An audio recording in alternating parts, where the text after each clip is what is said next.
response video to holiday. Kinetic dynamics, mechanics, questions for an addendum. Alright, so we're still stuck on, I guess my argument would be here is that you're doing this forest tree thing, okay? There's this whole forest of an idea that unifies gravity and magnetism and the nuclear forces by understanding them as I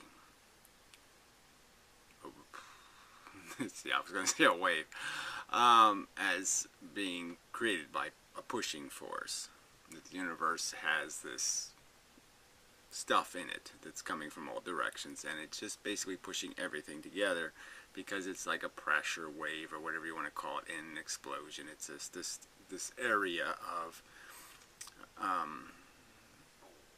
particulates that, through just a massive density and a certain amount of time, have interacted enough to create a chaos. So there's a chaos of this noise that is effectively pushing everything together. Alright, and so this is a unification theory and blah blah blah, and so that to me is the forest. Now, okay, these individual trees are what we're going to have to make it out of, and I just don't know if this minutia is at all constructive, especially in comparison to the current theories where, photons go surfing on invisible waves, and you're okay with that. You don't seem to hold that to the same scrutiny, I suppose. And even engage in conversations about entanglement and breaking the speed of light and all kinds of things that you would think you would need some kind of real demonstration of how that's practically feasible. But anyway, enough nitpicking about your nitpicking, but frankly, I just see it as that. So this kinetic model, I'm using the word kinetic because I'm just trying to break it down to a system that's understandable. And we can all understand that kinetics, in terms of this conservation idea, that two things go in, and the only thing that really changes is two things leave in different directions. And that's all that they really exchange is direction. Substantially. But obviously these photons, there's certain premises built in that are not very intuitively. We never see something that can't change its speed, so we don't really imagine something that has a constant speed easily. But yet that's just one of the rules. We kind of know that this light stuff always moves at this speed and you're not going to slow it down. But the idea that you would change its direction is perfectly intuitive. The idea that lensing is possible and all these other things, refraction is possible, that something goes into an atom and it leaves the atom in a different direction, and neither the atom or the thing has substantially changed. The only thing that's changed is this dynamic.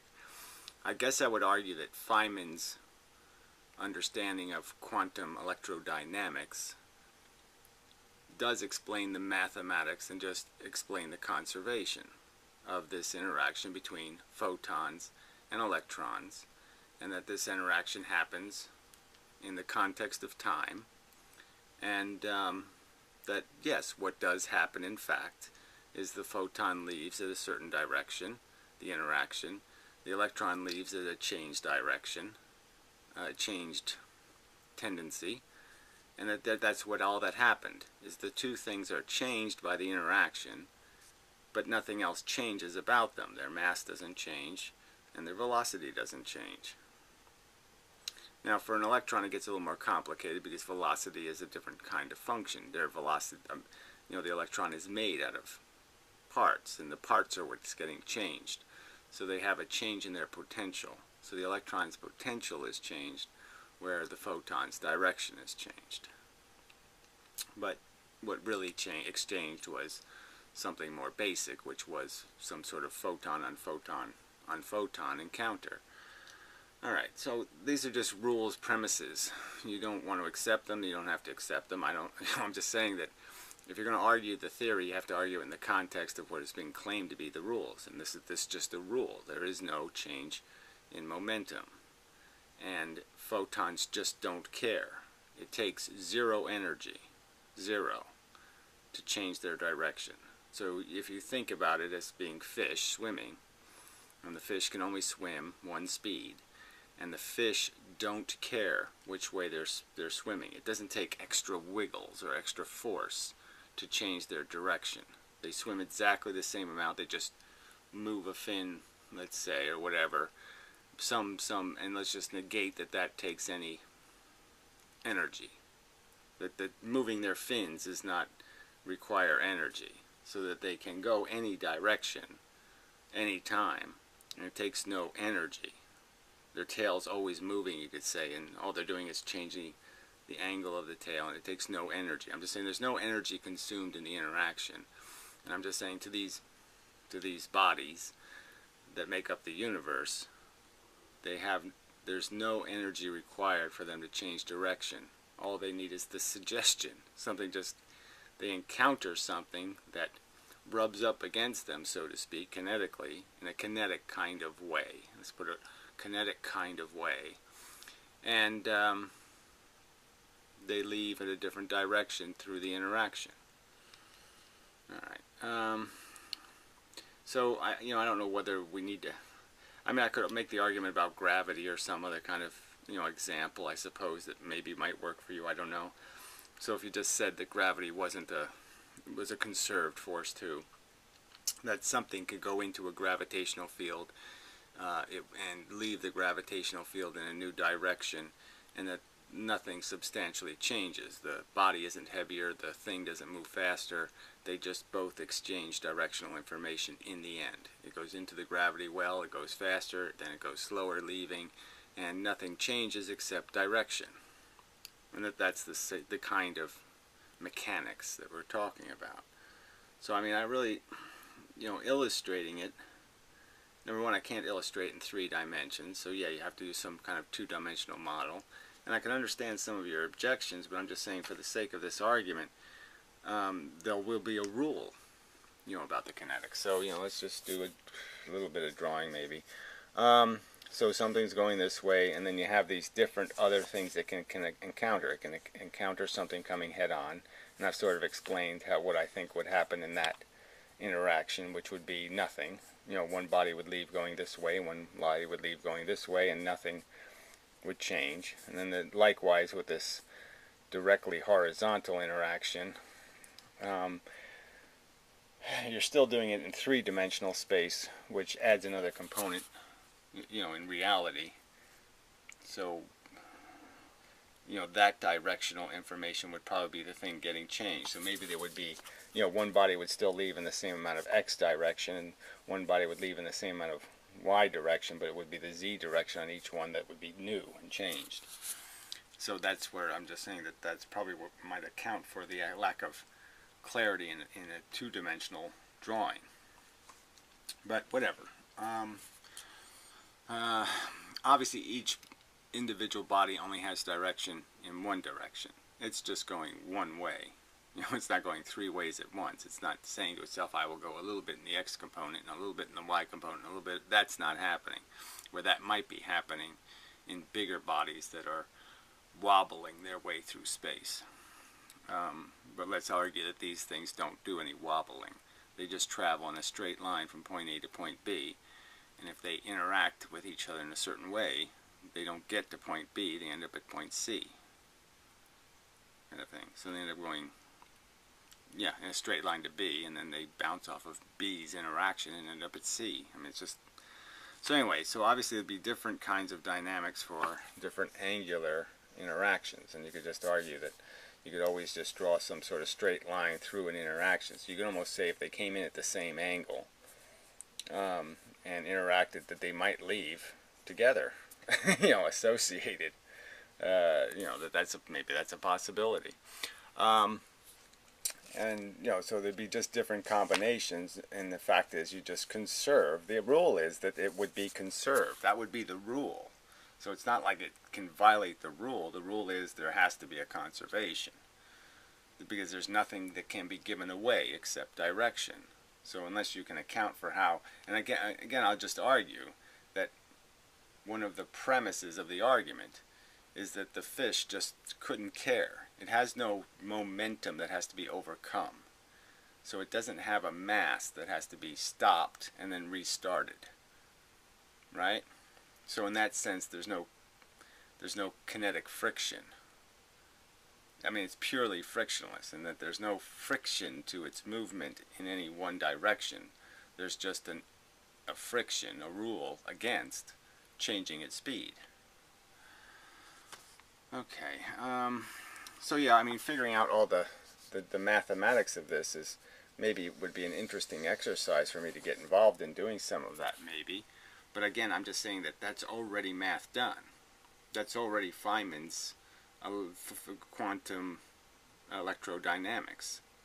It's not something I should have to redo. But, I mean, if somebody insists I redo it, I'll redo it. So, look, the understanding is you just have to understand the order of these particles also. Let's just go with the big ones. I mean, protons, neutrons, and electrons. My argument is these are already complex bodies with maybe 1 million density of swirling, things moving in all kinds of directions in a knot and swirl of patterns built into them. It's a plasma of photons, all right, that are being compressed into those patterns by a constant barrage of pressure of those constituent pieces. So they're balls that have essentially, through this chaos interaction, that they've ended up, in some sort of together thing. And then this little nutsack here has, again, so it has a trajectory, and then another one hits it at the right angle, and it becomes a threesome. And then it becomes a foursome. And, there's consequences to now its movement as soon as it has any thickness to it, because now it has to move, the individual parts have to move in a very particular way to all maintain their speed of light. Alright, so what else I got to say on that? Alright, I'll go to frequencies. I mean, I just, like I said, I just don't know how. I really don't need, I think, to get too deep into the kinetics. I'm just saying it's a rule that there's conservation. It's a rule that there's no obstacle to a change in direction. There's no momentum that has to be overcome. And so the bodies will gladly exchange directional information when they encounter each other. They don't have any, they have no resistance to the suggestion to go that way instead of that way. But there certainly are rules about what kind of interactions will result in directional information. And one of the rules is yeah, the head-on collisions will get you nowhere. That directly horizontal collisions may get you nowhere. Certain angular changes will result in no apparent angular change, no change that's obvious. I mean, yes, it's a different photon going one way and a different photon going the other way, but there wasn't really any exchange. So it's a different rules for kinetics. Yes, it's not Newtonian kinetics in the sense that these bodies don't have mass and they don't have variable velocity. I mean, Newtonian mechanics isn't really about things that don't have variable velocity. So I'm just saying it is one of these things you thought experiment, like the pool balls moving in the frictionless environment. It's sort of like that in the, well, in the sense, if you just make the rule that none of them can be changed in their speed. So if you just understand that they're all got a spin or they all have a certain mechanism that just makes it so it's impossible for them to stop, then you can just understand that the motion doesn't really, that the energy in the system is the same energy, and the only thing that can really happen is they get stuck in patterns. I don't know why that. I'm just saying that this should be a relatively easy point to concede as a premise, and then just move on to the bigger stuff. I'm just saying all this little minutia stuff is all mathematics and nice, and that's all great, but I just don't know if it's critical to the vision thing regarding the general theory. Maybe you do. I mean, like I said, I just don't know if any of the theories of the last 100 years have been obligated to be that dense or that granular. I don't see any granularity to all these other interpretations. I don't see any granularity whatsoever to even the theory that photons carry,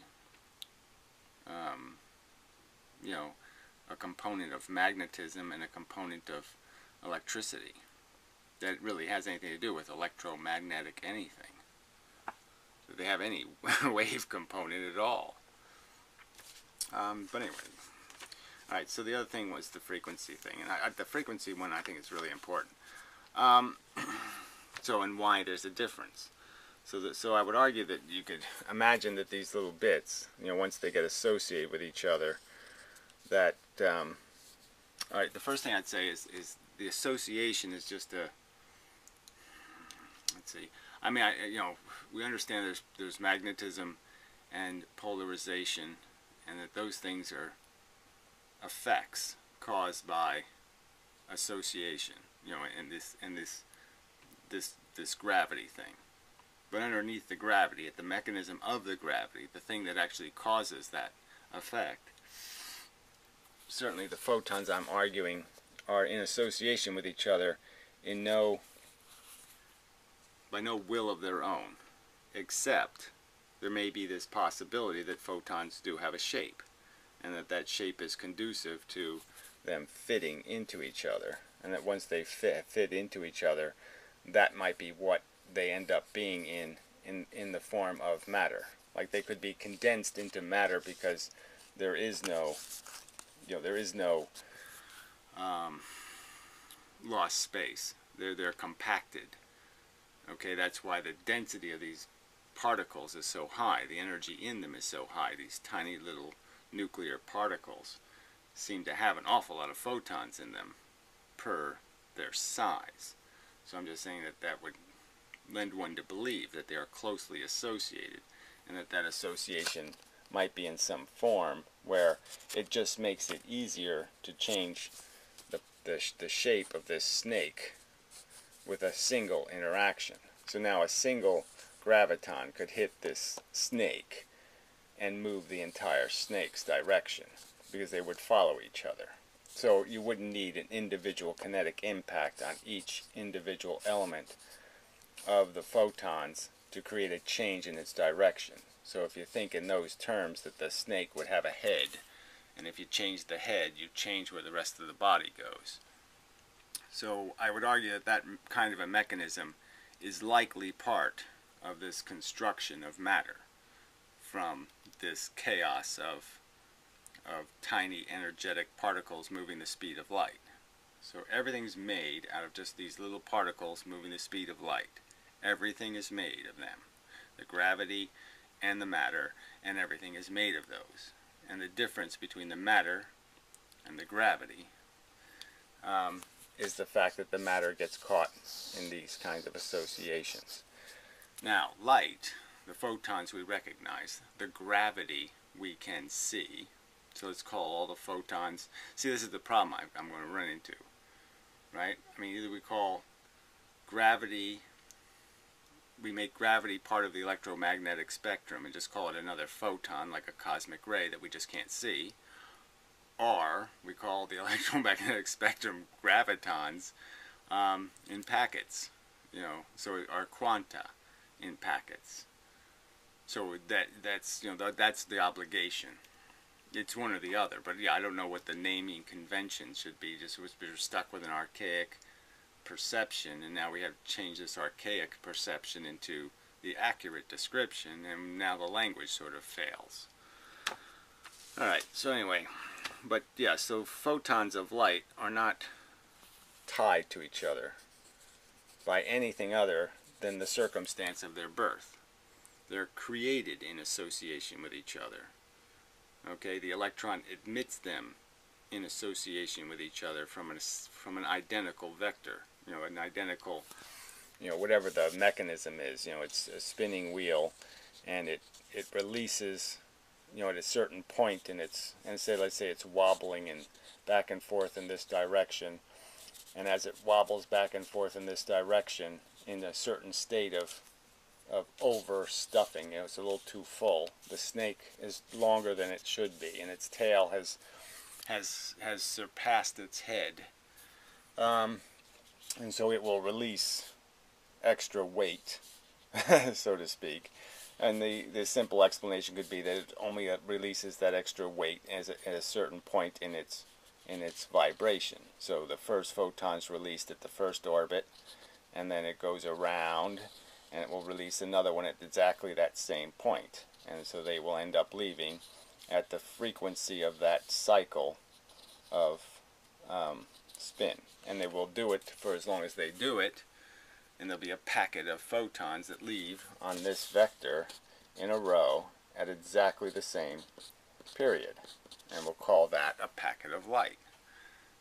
But those photons have no connection to each other besides the fact that they were created in a pattern. And so they can be broken into gravity per se, probably without any obligation, without a problem. You can have you could absorb say 3 of them and convert that into infrared and lose one of them as a graviton. May be possible. I would just say that the loss of the graviton will still allow for this exchange of pure directional information. And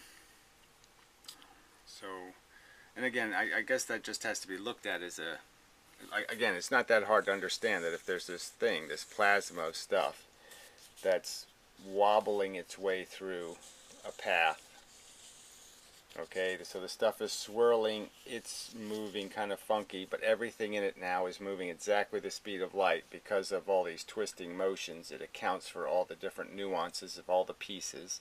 The snakes are all lined up in the proper snaking pattern to mean that everything moves the speed of light, and then a single object flies into that at a certain angle. It seems logical, reasonable to speculate that the thing may leave at a different direction, and whatever this change is, this angular change, it will be imposed on this thing. So it will now subtly be changed in its pattern. The pattern will absorb a change in direction, and that's what I mean by an exchange of directional information, that exactly the same rules are obeyed, everything's moving the speed of light, and all that's happened is something was moving this way in three-dimensional space. It now goes away this way, and the difference, which would be that way, is what the other thing has given to the exchange. So, but I don't know the exact. I mean, again, I can spend some weeks going through different models and trying to get some, maybe with graph paper and doing all this stuff to figure out exactly what the kinetics would be. But I just don't know if that's the best use of my time to explain what I think is a depth of granularity that really isn't necessary, in the sense that we already have it built into quantum mechanics. We already have evidence that there's an interaction between photons and electrons where the only thing exchanged is directional information. Alright. So frequency would have, it's just incidental. And the thing you have to understand is the reason why everything else isn't just by accident coming at exactly the same vector is because of the depth, the depth of the grain, the granularity of the universe itself.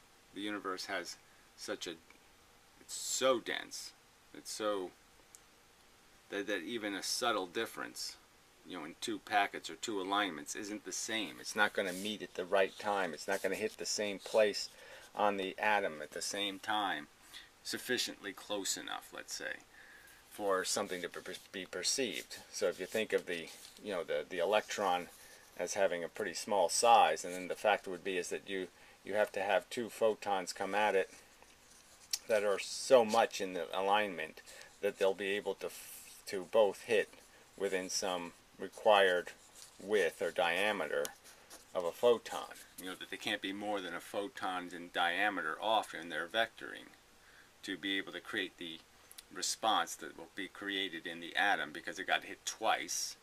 Okay, it absorbed 2 pieces of momentum before it could go through a cycle of its atomic structure.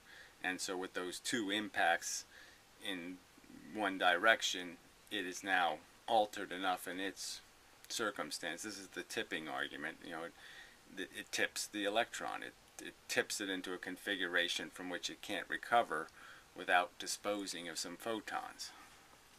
How else to explain that? So certainly gravity could accidentally create something that looks like a photon, I suppose, you know, just randomly, but it's not enough for us to identify anyway. But I'm sure it happens. It happens with a lot of this equipment we have. You know, this highly sensitive equipment often has what's called background noise, where we call them false positives, but they're not really false positives. They're just the fact that, yeah, there probably is stuff that comes in and mimics a photon, you know, or something like that, is close enough by accident. Yeah. So what else? But I can't really establish those rules because, again, that's a granularity where I haven't gone through all the implications of every single circumstance and say, yes, that's realistically possible. I'm just saying from observation we sort of know certain rules exist, that whatever interaction is happening between these quanta, the quanta don't react naturally. That they need this barometric matter thing. That they need this. They need quanta stuck in a snake. You know, to do this kinetic thing with it. That they can't react with it kinetically unless it's, you know, got this slight locked mechanism. Because when they do it in the regular field, it doesn't seem like anything is happening out there. I mean, there's no evidence that we can bang photons off of each other and change the direction of light or break it into smaller quanta. Clearly we can if we put it through matter. Then we can change it into all kinds of different kinds of photons. You know, so you know that's sort of an indication that that it's, once it's trapped in these plasmas, that maybe it's you know, like I tend to try to indicate that maybe the only reactions happen when there's 3 quanta or 4 quanta involved in the interaction, and maybe that's the only circumstance in which direction is exchanged. I don't know the rules. I'm just saying we sort of already know those rules exist, and I'm just saying I think it's quite plausible that we can come up with a mechanics obeying the rule. Yeah, that there's no change in speed, and there's no change in size, and the only thing exchanged in the interaction is direction, movement, orientation, vector orientation. I mean, I just don't think that's implausible. I don't think it, but I just, like I said, I just don't know if I want to immerse myself in that when there's, I think, going to be more interesting questions to answer on the general subject of the applicability to magnetism and electricity, and I think understanding the whole nuclear thing in the sense that the proton and the neutron, as I explained, are creating both a net pull and push, so that as they spin around each other like magnets, you know, any one moment they're pushing the electron away or ending up pushing it towards them, in the sense that the electron ends up feeling less pressure or more pressure depending on which one's filtering it. You know, so if the neutron and the proton are lined up with each other, they're going to feel the effect of the proton. If they're lined up this way, then they're going to feel the effect of the neutron. So throughout their orbit, they're being obliged to maintain this orbit, not because of just the external pressure, but because they're getting a filtered and a changing orientation from the nucleus itself. It's like having a polarized sun, you know, a truly polarized one that was north on one side and south on the other side, and it spun. You could imagine that that would have a tremendous impact on the Earth's orbit, in the sense that it might not, the dynamics that keep the Earth in its orbit would be different because it wouldn't be so much about how fast the Earth was going anymore. It would be about the distance of the orbit, and that might be, I think it's a plausible explanation for why the orbits around atoms are fixed, generally speaking, is because of that magnetic force, which is still gravity. It's just filtered gravity. Yeah, so I mean, this is probably enough. I mean, like I said, I don't know if I want to waste, use my time to go through all these kinetic variables. I'm just saying that I think we do know that these are not outlandish premises, that the quanta move the speed of light and don't do anything else ever. That you could imagine if you create a whole universe and you just randomly threw these quanta into it. Holy shit, that reminds me when I was a kid. I used to dream about this when I was 5 years old. I didn't really realize that till just now. I talked about it in a couple of videos, that when I was a kid at night I would see little tiny, like little pixels, little brown spheres, and they would swirl in all kinds of different colors and patterns every time the lights were turned off. I mean, I'd have my eyes wide open and they'd fill the room. And I just say, gee, that is so spooky when I think about it. I mean, it doesn't make me believe in God, don't get me wrong, but it is just spooky that this is matching that.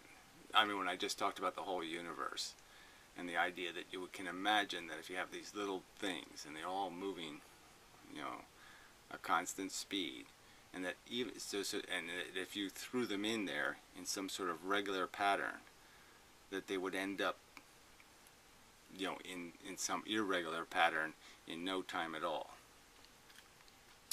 So anyway, enough of a video for this term, I think. So I'll be back, and like I said, I'm not saying your objections are wrong.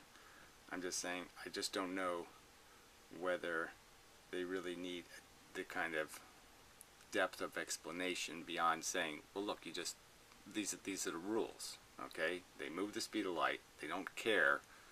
It requires no energy to initiate them in any direction. They don't care which direction they're going. And so any suggestion through communication with another body, they're more than willing. But there is a rule. I mean, they can't just both come in and say, let's both go this, we'll crash this way head on and then we'll both go that way. They're not going to do that. But there are rules, not too complicated, and we sort of already know that there's existing rules. Just because light doesn't interact with light and all these other things don't seem to interact with itself very much. So there are rules about how these interactions take place, where this suggestion that I will impart directional information and we will exchange directional information takes place. I don't think that's an unacceptable statement as a premise. It's not like saying there is a God. It's not that outrageous. It's quite imaginable, I would say, and it's quite imaginable that you could build such a stadium, a game. It's not like I'm suggesting a game that's like, okay, you have a field and you have 700-foot gladiators with, swords that are machine guns, and, I mean, it's not some preposterous thing. It's a quite reasonable statement of the general dynamics. It doesn't take that much imagination to say, yeah, that's plausible.